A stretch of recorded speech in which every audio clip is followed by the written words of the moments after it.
Medina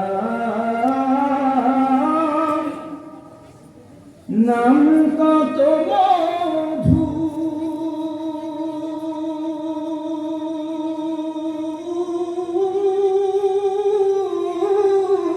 Medina আর যে কত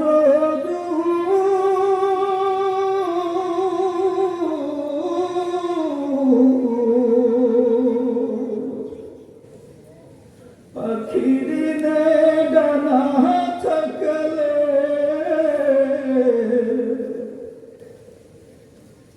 পাখির ডানা থাকলে যেতাম মদিনায় মদিনা যেতে পারলাম না মদিনা দেখতে পারলাম না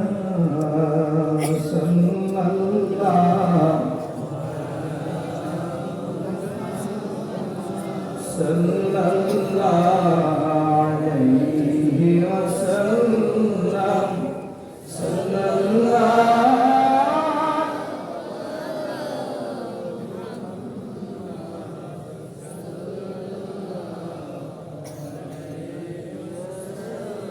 ও আকাশে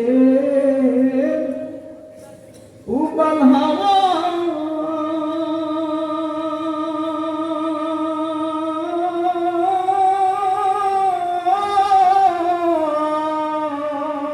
পশ্চিমেতে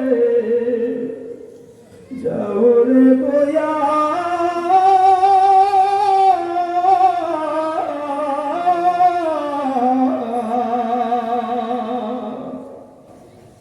এই গরিবের দুঃখী সালাম এই গরিবের দুঃখী সালাম পৌঁছে দিও মদিনায় মদিনা যেতে পারলাম না মদিনা দেখতে পারলাম না আমি অসহায় তাই এত দূরে রই আমি অসহায় তাই এত দূরে রই শুধু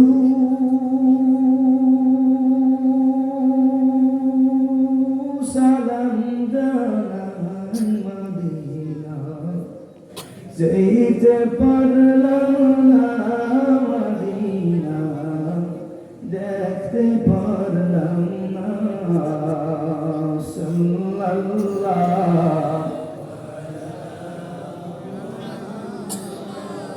সাল্লাল্লাহু আলাইহি ওয়াসাল্লাম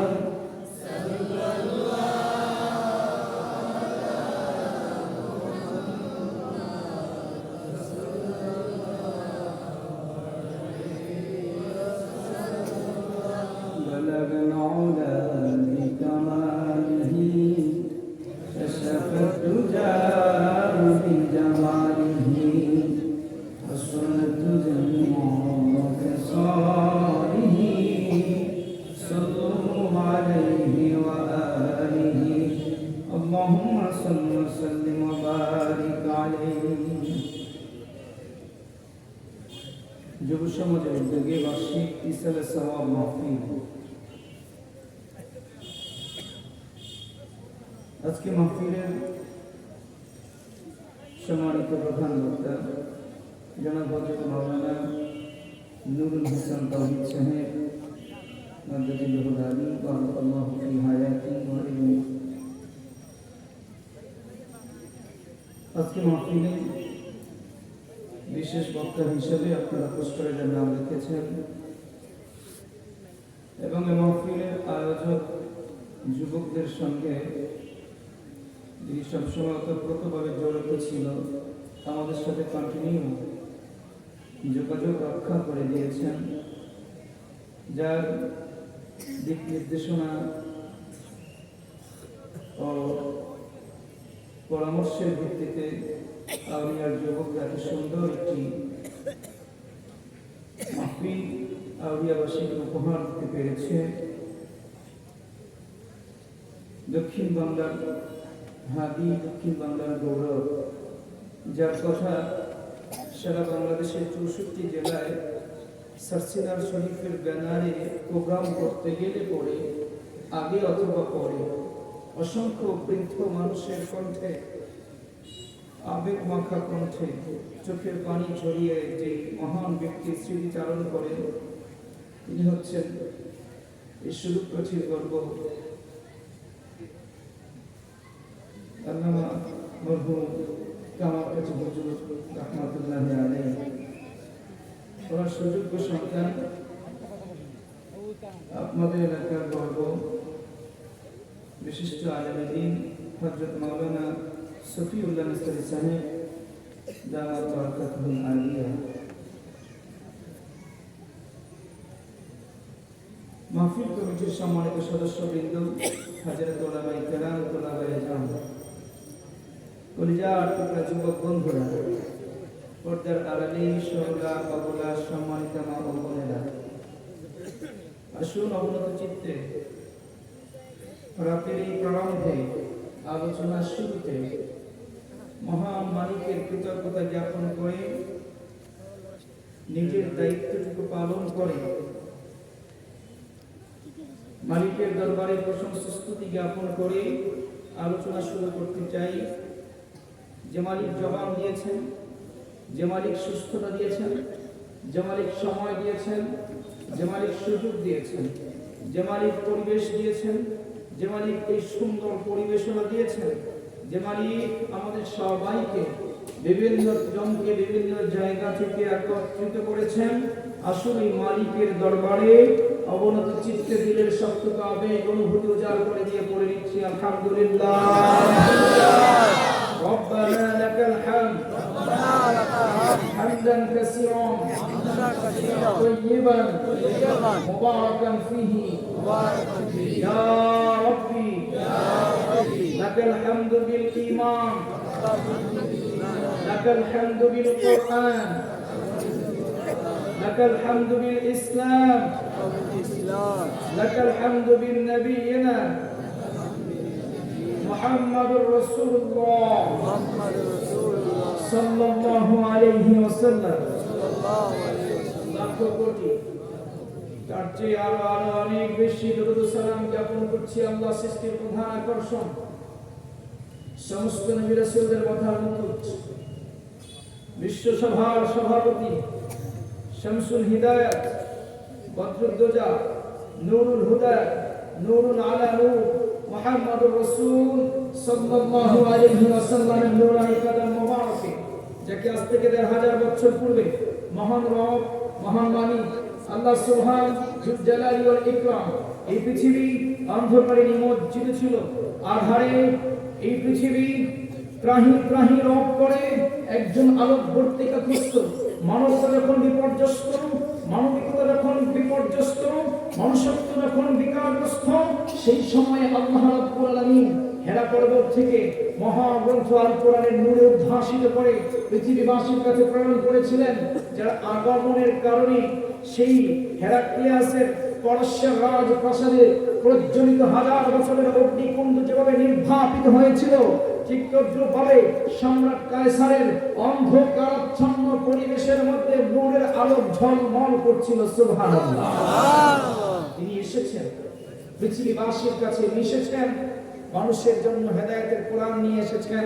এই কোরআন মানুষকে দিয়েছেন, এমন ভাবে মানুষ গ্রহণ করেছে যে জাতিটা ছিল এজ অফ ইগনোরেন্স, অজ্ঞ, মূর্খ, বর্বর, জালিম, সেই মানুষগুলো অল্প কয়েক দিনের ব্যবধানে বিশ্বের শ্রেষ্ঠ মানুষে পরিণত হয়ে গেল এবং সে মানুষগুলোকে পৃথিবীবাসী আখ্যায়িত করলো সোনার মানুষে। ঠিক কিনা? আরো জোরে বলুন। সোনার মানুষগুলো, এই সোনার মানুষগুলো, এই গর্বিত মানুষগুলো যার মাধ্যমে সম্মানিত হয়েছে, যে মানুষগুলো শুধুমাত্র গোত্রে গোত্রে দ্বন্দ্ব নিয়েই ব্যস্ত ছিল, যে মানুষগুলো চারণ ভূমি নিয়ে যুদ্ধ করে বছরের পর বছর ক্ষয় করে দিচ্ছিল, ছিল, যে মানুষগুলো একটা উটকে কেন্দ্র করে যুগের পর যুগ যুদ্ধ পরিচালনা করছিল, যে মানুষগুলো জানতো না পৃথিবী, জানতো না ভূগোল, জানতো না পৃথিবীর রাজ্য ব্যবস্থার নিয়ম নীতি, সেই মানুষগুলো, সেই বেদুইন মানুষগুলো, গ্রাম্য মানুষগুলো এমন নূরের আলোয় আলোকিত হয়েছে, মুহাম্মদ রাসূলুল্লাহ সাল্লাল্লাহু আলাইহি ওয়াসাল্লামের পরশে ধন্য হয়েছে। তারাই সম্রাট হেরাক্লিয়াসের সেই রোম রাজত্ব বিজয় করে কালেমায়ে তাইয়্যিবার পতাকা উড্ডীন করেছেন। সুবহানাল্লাহ। তারাই সাত সমুদ্র তেরো নদী পাড়ি দিয়ে স্পেনের কর্ডোবায় মুসলমানদের কালেমায়ে তাইয়্যিবার ধ্বনি দিয়ে, আযানের ধ্বনি দিয়ে স্পেনকে আন্দোলিত করেছেন। সুবহানাল্লাহ। এগুলো সম্ভব হয়েছে কিসের মাধ্যমে? এক, তাদের কাছে যে পাঠ্যটা ছিল সেটা ছিল সুস্পষ্ট, তাদের কাছে যে গাইডলাইন ছিল, যে দিক নির্দেশনা ছিল, যে রোড ম্যাপ ছিল, সেই রোড ম্যাপের মধ্যে কোনো সন্দেহ ছিল না। কথা বলেন, ছিল বাবা? ছিল না। যেভাবে তাদের হাতে পাথেও ছিল, গাইডলাইন ছিল, চিত্তদ্রুপ তাদের একজন মডেল ছিল। যে মডেল ছিল সেই মডেল এমন মডেল যাকে পৃথিবীর সমস্ত নূর, সমস্ত আলোর চেয়ে বেশি আলো, শ্রেষ্ঠ আলো হিসেবে ঘোষণা দিয়েছেন কে? আল্লাহ। জোরে বলেন আল্লাহ। দুটো জিনিস যখন মানুষগুলো পেয়েছে, এক হচ্ছে সুস্পষ্ট দিক নির্দেশনা মহাগ্রন্থ আল কোরআন, দুই হচ্ছে নূর, আল্লাহর পক্ষ থেকে প্রেরিত নূর। এই নূর হচ্ছে মুহাম্মদুর রাসূলুল্লাহ সাল্লাল্লাহু আলাইহি ওয়াসাল্লাম। একদিকে দিক নির্দেশনা, আরেকদিকে আলোকিত মডেল। দুটো বিষয় যখন তারা সমন্বয় করতে সক্ষম হয়েছে, তখন পৃথিবীর কোনো বাধাই তাদের কাছে বাধা মনে হয় নাই, পৃথিবীর কোনো প্রাচীর তাদের কাছে প্রাচীর মনে হয় নাই, পৃথিবীর কোনো ক্ষমতার মস্তক তাদের কাছে শক্তিশালী কোনো ক্ষমতার মস্তক বলে মনে হয় নাই।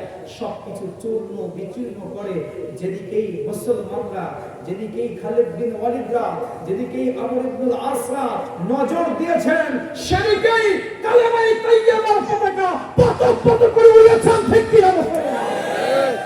এই কোরআন হারিয়ে গেছে আজকে। কি হারিয়ে গেছে? কোরআন নাই, বোঝেন নাই আমার কথা। কোরআন কি আছে?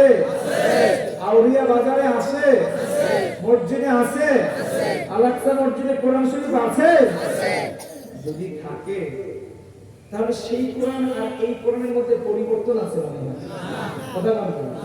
ইহুদিরা তাদের তাওরাতকে পরিবর্তন করেছে, খ্রিস্টানরা তাদের ইনজিলকে পরিবর্তন করেছে, কিন্তু কোরআনের পরিবর্তন পৃথিবীতে একটা জের জবর আজ পর্যন্ত কেউ করতে পারবে না, পারবে না। মানে সেই কোরআন এখনো আছে, অথচ এখন আমরা আমাদের সাধারণত বাড়িটাকেই তো ঠিক করতে পারি না। ঠিক কিনা? নিজের জন্ম দেওয়া সন্তানটাকেই তো সঠিক পথে পরিচালিত করতে পারি না। ঠিক কিনা? আসার সময় গাড়িতে বসে নিউজ দেখলাম ৭,০০০ টাকা দরকার লাইসেন্স করবে। চট্টগ্রামের দুটো বাচ্চা ছেলে, সর্বোচ্চ যেই ছবিগুলো দেখে, ভিডিও দেখে মনে হয়েছে যে ওদের বয়স সর্বোচ্চ 14, 15, 16 বছর হবে। এরকম দুটো যুবক ছেলে ৭,০০০ টাকা প্রয়োজন, রিক্সাওয়ালাকে ভাড়া করেছে। রিক্সাওয়ালা আবার প্রতিবন্ধী, একটা হাত নাই, এক হাত দিয়ে অটো রিক্সা চালায়, নিশুক, যেটা ব্যাটারি চালিত নিশুক চালায়, ভাড়া করে ৩০০ টাকার বিনিময়ে নিয়ে গিয়েছে। অন্ধকারে গিয়ে তাকে গামছা পেঁচিয়ে হত্যা করে ডোবার মধ্যে ফেলে দিয়ে রিক্সা নিয়ে পালিয়েছে। অবশেষে একদিনের ব্যবধানে পিবিআই তাদেরকে গ্রেফতার করতে সক্ষম হয়েছে। এই যে দেখুন, ৭,০০০ টাকার কাছে একটা মানুষের জীবন আজকে তুচ্ছ হয়ে গেছে। ৭,০০০ টাকার জন্য একজন মানুষকে হত্যা করে, অথচ সে মানুষটার সন্তান রয়েছে, স্ত্রী রয়েছে, দারিদ্র একটি পরিবার রয়েছে। সেই পরিবারের উপার্জনাক্ষম একমাত্র ব্যক্তি ছিলেন তিনি, তাও তিনি প্রতিবন্ধী, একটা হাত ছিল না। চট্টগ্রামের শহরের মধ্যে যে যুবকরা এই ধরনের কার্যকলাপগুলো করলো, 7,000 টাকার বিনিময়ে একজন মানুষকে হত্যা করলো। বলেন তো জাহিলি যুগে যে ইতিহাস আমরা শুনি, সে যুগে মানুষের কোনো দাম ছিল না। সামান্য কথার কাটাকাটির মধ্যে তর্ক বিতর্কে একজন মানুষ আরেকজনকে হত্যা করলো। আর আজকের বর্তমান বাজারে 7,000 টাকার জন্য যে যুবকরা হত্যা করলো, বলেন তো এই যুগ আর ওই যুগের মধ্যে কোনো পার্থক্য আছে? শুধু তাহলে যুগটা যেহেতু আবার মিলে যাচ্ছে, 4,000 বছর পর্যন্ত যুগটা ভালোই ছিল, ধীরে ধীরে ধীরে ধীরে আবার সেই যুগ গিয়ে সেদিকেই মিলে যাচ্ছে। আমরা যদি এখনো অবচেতন মনে ঘরের কোণে বসে তাসবিহ পড়ি, ঘরের কোণে বসে যদি জপমালা জপতে থাকি, আর আমি তো ভালো আছি, আমি তো ভালো আছি, এই তৃপ্তি ঢেকুর তুলি, এই জাতি, এই দেশ, এই বিশ্ব আজকে হারিয়ে যাবে বিজাতির কাছে, আজকে হারিয়ে যাবে মাদকের কাছে, আজকে হারিয়ে যাবে অপসংস্কৃতির কাছে। যুবকের সামনে আপনি মুরব্বী আদব পাবেন না, যুবকের সামনে আপনি ইমাম সাহেব ভদ্রতা পাবেন না, সন্তানের কাছে আপনি বাবা আপনার ন্যায্য অধিকারটুকু পাবেন না। এরকম পৃথিবী কখনো আমরা কামনা করতে পারি না, ঠিক কিনা বলেন? তাহলে আমাদের করতে হবে, আমার সন্তানকে আমাকে নিয়ন্ত্রণ করতে হবে, আমার সন্তানের গলার মধ্যে কোরআনের মালা পরাতে হবে। সক্ষম পিতা যদি হন, কোরআনের মালা যদি সন্তানের গলায় দিতে পারেন, আপনার সন্তান কোনোদিন আপনাকেও যেমন অমান্য করবে না, এলাকার মধ্যেও আপনার সন্তান কখনো কারোর সাথে অভদ্র আচরণ করবে না। বলবে হুজুর কোরআনের মালা কেন পড়াবো? আপনি ইংলিশ মিডিয়ামের মালা পড়াবো আছে কি না? এখন সকালবেলা মক্তব লাগে না, এখন সকালবেলা একদম 7টার সময়, আগে সকালবেলা মসজিদ থেকে মক্তবে ডাকা হতো, আর এখন 7টার সময় কোথায় ডাকে? ইংলিশ মিডিয়াম স্কুলে। এটাকে বলা হয় মর্নিং শিফট। মর্নিং শিফটে ডাকা হয়। মর্নিং শিফট কাদের জন্য? ছোট্ট ছোট্ট বাচ্চাদের জন্য। আপনি চক্রান্তগুলো বুঝতেছেন না আমার প্রিয় ভাই। ছোট্ট বাচ্চা যাকে বলা হয় স্কুলে নেওয়ার পরে খেলনা দিবা, খেলনা ধরে ধরে তারা শিখবে। সেই বাচ্চা ঘুম থেকে উঠবে, বায়না করবে, মায়ের সাথে খাবে তো খাবে না, মা সারা বাড়ি ঘুরে ঘুরে তার পিছনে ব্রেকফাস্ট বানিয়ে বানিয়ে তারপর থেকে খাওয়ানোর চেষ্টা করবে।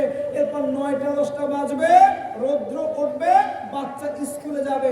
স্কুলে গিয়ে সেখানে গিয়ে খেলাধুলার ছড়ে তারা সরেয়া সরেয়া পড়বে। এটাই তো বাচ্চাদের পড়াশোনা, তাই না? অথচ আজকে কেন এটা পরিবর্তন হয়, মর্নিং শিফট হয়ে গেল? সকাল 7টায় বাচ্চাকে কেন স্কুলে নিয়ে যেতে হবে? এর পিছনে একটা চক্রান্ত কাজ করছে, যে চক্রান্তটা হচ্ছে যাতে করে এই ছোট্ট বাচ্চার মেধার মধ্যে, মননের মধ্যে মসজিদের ইমাম সাহেব, মক্তবের হুজুর কোরআনের তেলাওয়াত ঢুকাতে